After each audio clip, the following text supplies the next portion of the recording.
Hello and welcome to the Gang Culture Podcast, a series educating you about gang culture. Whether you're listening at home, school, or on the way to work, we hope you can enjoy listening and learn something to share with others. Today we have an extraordinary guest who brings profound insights into the realm of juvenile justice, gang culture, and school safety. Aaron Kupchik. Aaron is a professor of sociology and criminal justice at the University of Delaware, specializing in the policing and punishment of juveniles in schools, courts, and correctional facilities.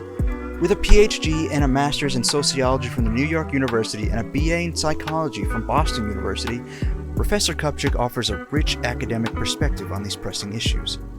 He has authored 6 influential books, with a 7th forthcoming. His notable works include The Real School Safety Problem, The Long-Term Consequences of Harsh School Punishment, as well as Homeroom Security, School Discipline in an Age of Fear, and Judging Juveniles, Prosecuting Adolescents in Adult and Juvenile Courts. These books delve into the critical examination of juvenile discipline and justice, highlighting the complex dynamics of dealing with youth involved in gang activities and the long-term effects of punitive measures. Professor Kupchik's research has been featured in prestigious academic journals such as Law and Society Review, Social Problems, Justice Quarterly, American Journal of Education, and the British Journal of Criminology. His work is essential in applying sociological research to better understand how we police and punish children, especially those involved in gangs, exploring both effective and harmful methods and addressing sources of inequality among youth. In today's episode, we will dive into Aaron's extensive research and insights on gang culture, the impact of harsh school punishments on gang-involved youth, and strategies combating gang violence in our schools and communities. His expertise not only informs academic circles, but also engages public audiences in the meaningful discussions about policy and reform, aiming to create safer and more supportive environments for all children.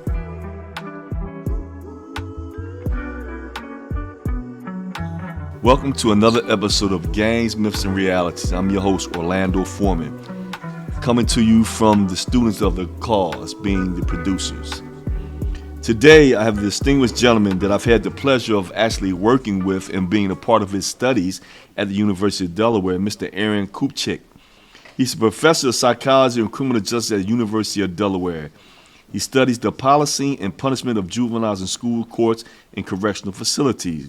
He holds a PhD, a MA in psychology from New York University, a BA in psychology from Boston University. Professor Kupchik has published 6 books with a 7th forthcoming. They include The Real School Safety Problem, The Long-Term Consequence of Harsh School Punishment, Homeroom Security, School Discipline in the Age of Fear, and Judging Juveniles, Prosecuting Adolescents in Adult and Juvenile Courts. Thank you for being here today. This is such a long list right here. I had to stop. Thanks so much for having me. So it's a pleasure having you. So about a month ago, I was down at the University of Delaware speaking at one of his courses, which I had the pleasure of meeting with his students, and it was just a very enlightening experience. And every time I've been there, it's been enlightening because I get to share a little bit of myself. I get to hear the input of your students, and I get to find a sense of their questions of the criminal system, of the pros and cons of it. And so I've always found your class to be very enlightening, and I thank you once again for allowing me to be a part of that, and thank you for coming here today to be a part of Gangs, Myths, and Realities. No, it's a pleasure. My students benefit so much, as do I, from having you visit. It's nice to be able to return the favor. I hope I can do nearly as well. Most definitely. I'm quite sure you can, looking at this resume. So, tell me a little bit about yourself. I basically told a little bit, but anything you want to add to your list of accomplishments and things? Sure. So I'm interested in how we police and punish kids, right? A lot of my work is in schools, study courts and correctional facilities. I'm a sociologist, and I'm interested in racial inequality, Yes. and how we police and punish. Basically, I'm interested in why adults do what they do, largely because they're afraid of kids, including things like gangs. Yes, that's powerful. And I think it's very important because the United States has taken a position to punish people, and we've been doing this for centuries. And we're not always forthcoming, forgiving. And so when you look at the criminal system with youth, and just recently I think there was a case that overturned a lot of the youth that were serving life sentences, which I think was a tragic moment in our criminal history. And I will say that I do believe in punishment and paying the price for the things you do. However, when you are youth, your mental capacity isn't the same as the mature adult. And so I think no matter how heinous some of our cases may have been with some of our youth, I think that they definitely governor a second chance at an opportunity in life. Delaware about this. Often they come into class and they kind of have an all or nothing approach. Right. Right. There are some who come in when I teach a juvenile justice class and they say, well, I think kids are responsible because they know what they're doing. Right. They know right from wrong. And it's not all or nothing. Nothing in life is all or nothing for the most part. No question. But we know that adolescents, sure, they know right from wrong. Kids know right from wrong from a very early age. Yes. Right? A 5-year-old knows right from wrong, but we don't hold them to an adult responsibility level. Yes. That would be silly, right? Because they're so immature in all sorts of ways. And even when you get to be teenagers, right? I mean, teenagers, look, you can be a very intelligent, mature teenagers, I have 2 of them at home, Yes. And I think Right. they're amazing, right? But you still don't have the same sense of future consequences. You still don't, the average teenager doesn't have the same level of empathy, as in Yes. like knowing what it feels like to be a victim of a crime, for example. Right. Right? You're more influenced by peer pressure because when you're a teenager, I mean, peers are everything. Yes. Right? All these things, none of them say that none of those suggest that a teenager who does something wrong, who hurts somebody, has no responsibility. Yes. But life in prison? Yes. I mean, that's... By saying that, you made me reflect on my life. So I was a high school basketball and football player, and I got caught up in peer pressure. And I ended up doing a robbery at the age of 17. And unfortunately, I was the one with a gun with no bullets in it. And so I sit back and think about my mindset. The thought process was very, very warped.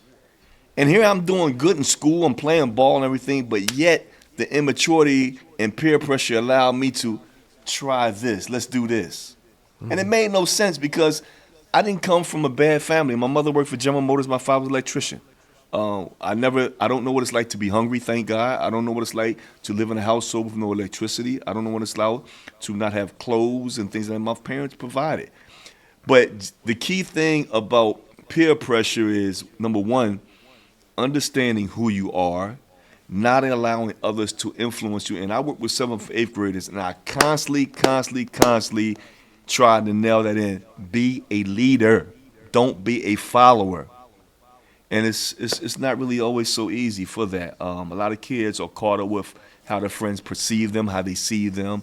And so that's another element to the fire. If you think about it, we all want status. Kids, adults, everybody wants to be respected. We want to be looked up to. We want to be appreciated. We want status. Yes. But what opportunities do kids have to get status? That's a good one. They don't, for the most part, they don't work. Right. So if you have financial means, it comes from your parents, it's not yours. Right. Right. You haven't, you don't have other sort of status from your career or, success in other ways. You don't have the same kind of adult relationships for the most part. Right. You don't have children to be proud of. Right. You don't own a car or a home. Like what, the ways that adults are able to show or achieve status, kids don't have access to. Or have bills to pay. Yeah, that's I right. tell them all the time, I said, listen, y'all don't understand what bills going to happen when you got to pay rent, insurance, and all these other crazy bills. But my point is that without any of those ways that you and I can try to, obtain status, what do they have? They have social status. That's it. And so peer pressure, it's not really irrational in some ways, right? Because that's the currency. That's what they have. And so it's so much more all-encompassing to do something because of that pressure. And it's funny with social media being the way it is. I mean, that's just like another whole nother entity right there, pushing them in the negative. And the kids, they run to have a fight in the school. The kids run to it instead of saying, "Oh, I don't want to be a part of that." They want to see it, and not just that. They like this with a phone. Yeah. And so the social media is just on a whole different level right there. Wow. In your research, how does the public view youths and gangs? What would you say? Well, the public views youth gangs as a menace, as a problem, Yes. in ways that can be problematic. When you talk about juvenile justice and criminal justice, a lot of it, the way I look at it, comes down to creating categories of people to dislike. Right. Right. You spoke to my class. We were talking about correctional systems. Yes. And I know I told you before you spoke that one of my goals when students come into that class from day one is to humanize people who are incarcerated. Yes. So I don't call them felons. I don't call them prisoners. I call them incarcerated people. Yes. Because they're human beings. Right. Who made mistakes. But they're Yes. human beings. Poor decisions, like I like to say. Absolutely. Right. So my job is to humanize, to break down the good guys, bad guys Right. mentality. And so youth gangs is part of that good guys, bad guys mentality. I think it's a construct. It's this concept that is can be helpful at times because there Yes. certainly are gangs and they can do harm, a lot of harm. But it's also a really misunderstood concept in the sense that when I teach on gangs in one of my classes, I have students. I say, okay, well, to be honest, we don't have an agreed on definition of what a gang is. Right. But there are shared elements that we can kind of piece together, right? And it's, a group that controls a territory, and there are symbols, like dress or, hand symbols or whatnot, a leadership structure, and they commit crimes, right? And they say, what other organizations can you think of like that? And they go on, fraternities, sororities, the U.S. Right. Congress. I mean, on and on. And they say, okay, what if we take out the commit crime part? And then it's like they realize, well, it's any organization, Yes.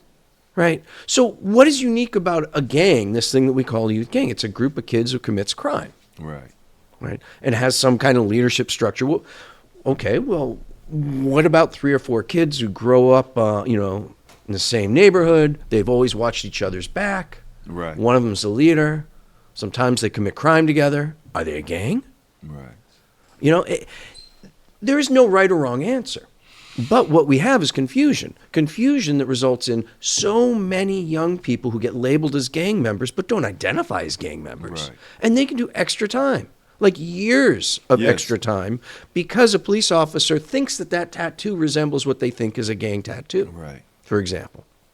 Or because they're a person of color living in the wrong neighborhood, according to Right. what the police believe is a gang neighborhood. And it's funny you should say that because I know in the federal system, there's a lot of gang laws that were put in place probably in the 90s or the early 2000s, which put a lot of people in a whole different category. Yeah. And so now the way they were labeled, they actually would have more increased time. Yep. Based on a misconception, if we could say that, or based on an idea that they are in XYZ, and so it's not. Wow, that's deep. Do you have any personal stories from your time working with youth that pertain to youth and gangs? It's been a while since I've been working more with youth. I've been working a lot with adults lately, Yes. thinking about how they and why they do what they do to kids Yes. and for kids. So nothing that comes to mind right now. Okay. Would you have a story of a youth that impacted you on a personal level?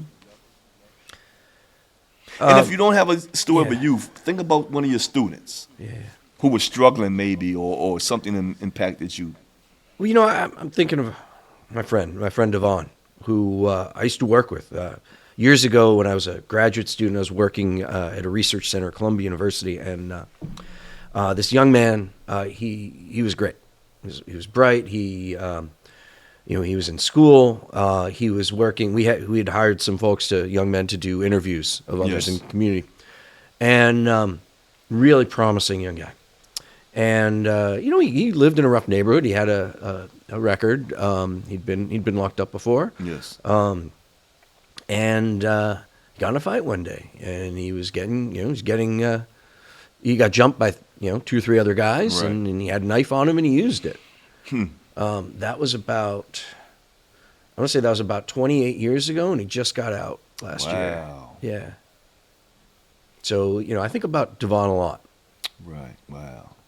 And that's a bad scenario. That's a bad set of circumstances. And a lot of young men get put in positions in situations. I remember being incarcerated and watching some guys stab guys for the dumbest things. And I watched a guy turn a 5-year bit into a life sentence over a television. Over a television. And I actually came close to a situation like that before. And I think I was 20 years old, fighting, ready to kill somebody over television that you don't own. And so, like, a lot of our youths are put in situations, unfortunately, that they don't make the best decisions, and sometimes they get some bad consequences out of that. You're absolutely right. Yes. With the adults that you research, have any been gang members? If so, did they change their perception of the gangs? That's a great question.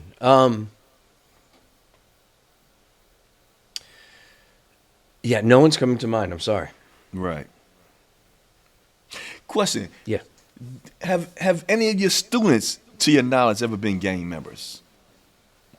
I probably would think no at the University of Delaware. Yeah. It would be safe to say, but I'm just curious. Did you ever Nope. meet a person? I mean, I've had students come to me before and say that they used to get in trouble, that they have a record, and kind of share their experiences before. But nobody has, none of them have talked about being in gangs. Okay. So this question is a little different. If there was something that you could say to some youth out there, what would be your message as far as gangs, education, life? How would you put that? I think one of the most important things for kids, particularly kids who are worried about gang involvement, is just getting involved in positive things. Right. Right. Finding groups, finding your tribe, finding your people. Right. Caring people. Right. Yes. I mean, essentially, that's what kids who join gangs are trying to do. Right. They're trying to find their people. Right. They're trying to be a part of something. Yes. They're trying to be loved. Right. Yes. They're trying to be a part of a family. To be supported and protected and so on. That's what we all want. Yes. So what they want, what you and I want, there's no nothing different, much yeah. difference. Yeah, Right? exactly. It's just what opportunities we have to get that. Right. So I think that what I would talk to them is to think about what other opportunities you have to get that. Right. Doesn't have to be the gang. Yes. It can, sports teams or youth organizations, Right. or thinking more about how you interact with your family, things like that. Thinking about what other activities can kids be involved in. And it's funny you should say that. So I work with some students at the teen warehouse where I teach them how to play chess. And I infuse skills for psychological recovery with them. Positive activities, managing your reactions, healthy community connections, and things of that nature. And you're right. We have to learn and try to teach them how to funnel that energy that they have into a positive place where they're doing positive things opposed to doing negative. You know what they say, the idle mind. Yeah. Yes. And so I try to teach that, and I actually love my students there because I've watched them come from point A to point Z, and I'm average at best playing chess, but I don't care about that. It's about allowing them and learning them to move with a purpose, as I like to say. Yep. And if most of us move with a purpose, we would be a lot better people to each other. Yep. There are always these different research agencies that evaluate all of the programs that we have for kids and trying to prevent delinquency and so on. And some do like a cost benefit analysis, like Yes. dollar for dollar, how much benefit do we get, right? Right. And what comes out at the top almost every time I see one of these analysis is like a big brother, big sister type program. Huh. You don't need to be a therapist. You don't need to be a Right. certified therapist to help someone. You just Right. need to be caring. Right. And a Right. good person. And a good person. Right. Yeah. You just need to, call me naive, but I do think most people, even people who do bad things, can be good people. They can, You know? and I agree with you because I'm a classic example. If you were to look at my paperwork of my past, you'd be like, who the heck is this guy?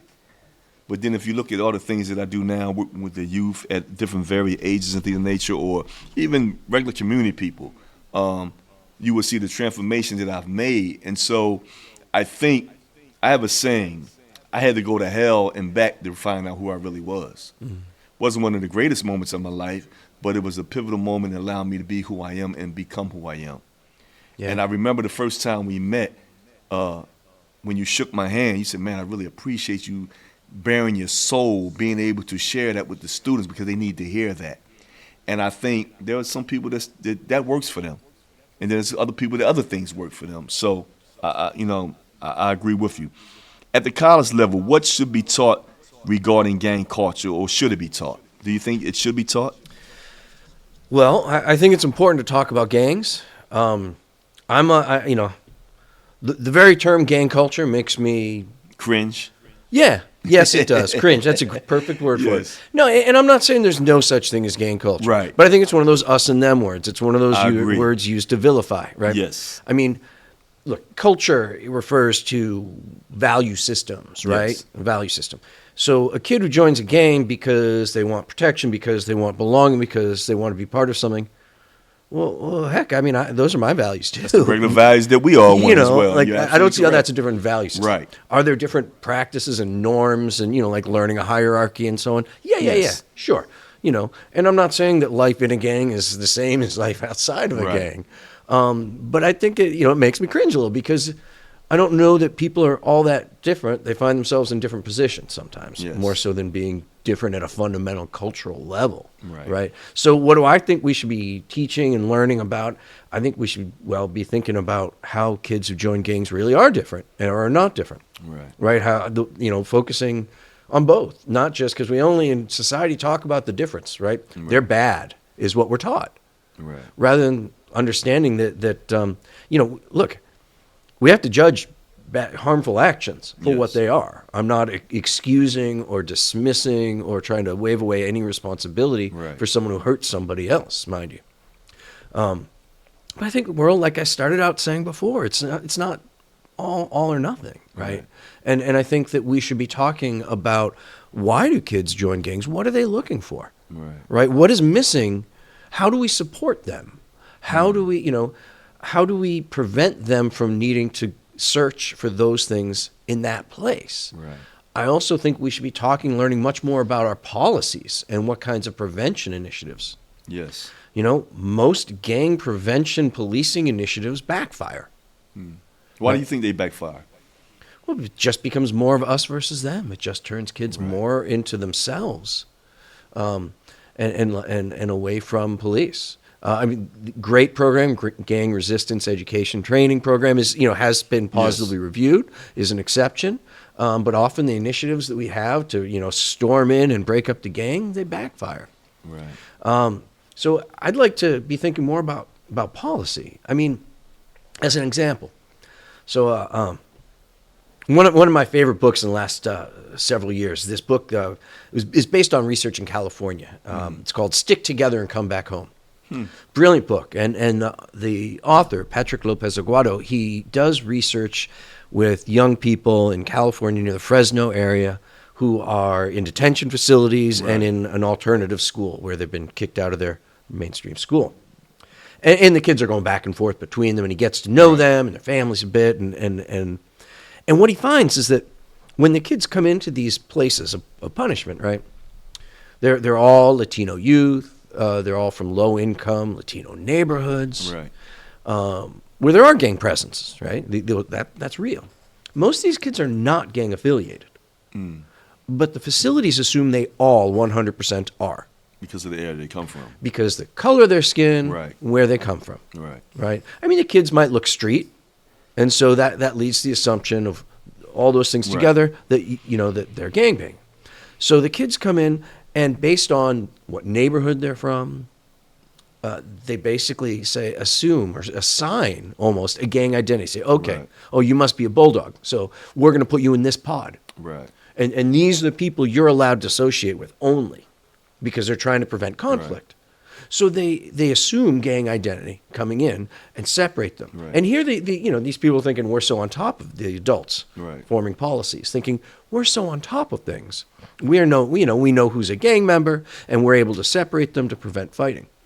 But what they're doing is they're creating gang members. Right. And segregating them. They're segregating them. But Yes. these kids who didn't identify before, they sure as heck do when they leave. Right. And then they go home. And then And they wonder teach why. their siblings, hey, no, this is who we are. We're bulldogs. Right. And so they're growing the gang presence. They're Yes. creating rivalries. And you're in that facility where you've been assigned, this is your group. Right. And now you take on that identity. And now you hate that other group that you had no beef with before you came in. Wow. That's deep. So I think that we should be talking and learning about, without denying that gangs are real, without denying Right. that gangs can be harmful, but talking and learning about sometimes the policies that we do and how they can backfire. Most definitely, and that was very enlightening for sure.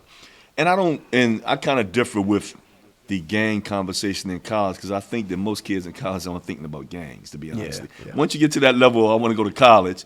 Now don't get me wrong. So I met some gang members who were athletes, and they were from California.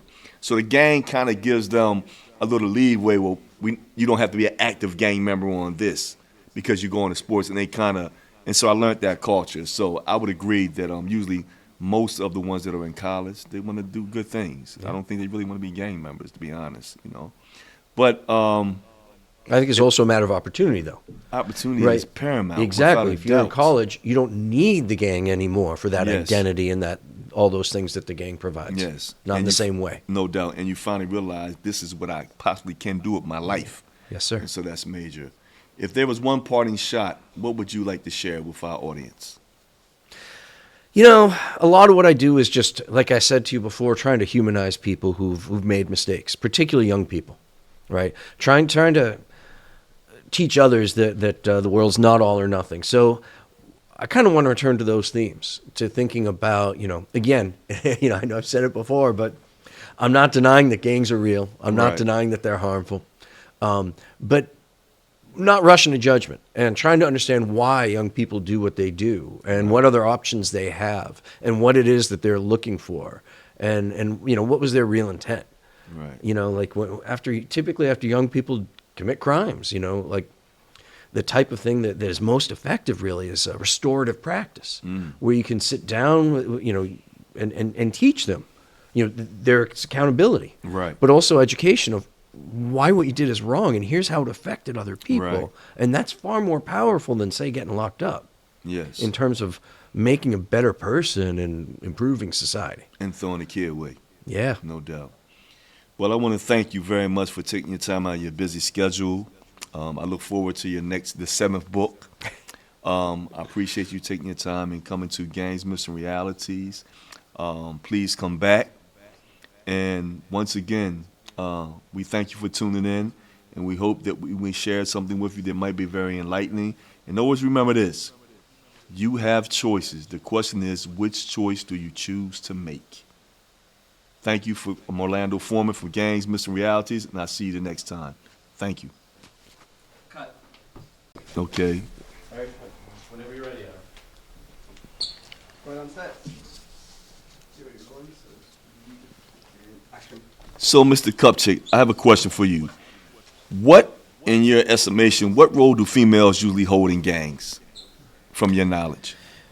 It's a tough question to answer in the sense that it varies so much. Yes. Right. I think if you go back a generation, certainly there were fewer girls in gangs Yes. relative to boys than there are today, and they tend to be more subservient, kind of like secondary Right. members, and so there's more equality in gangs by and large now. But it's hard to answer because gangs aren't one thing, right? Yes. Different types of gangs in different places with different structures, and it varies. It varies a lot. Do you think the reasons for joining gangs is different for males and females, or do you think it's similar? I mean, it can be similar. I think there are some similarities, but one thing, when you look at girls and any kind of delinquency, really, there's an important thing to consider, which is different histories of victimization. Yes. You see, girls are far more likely to be victims of abuse physical abuse, sexual abuse, emotional abuse in their homes. Yes. I mean, far more likely than boys. Yes.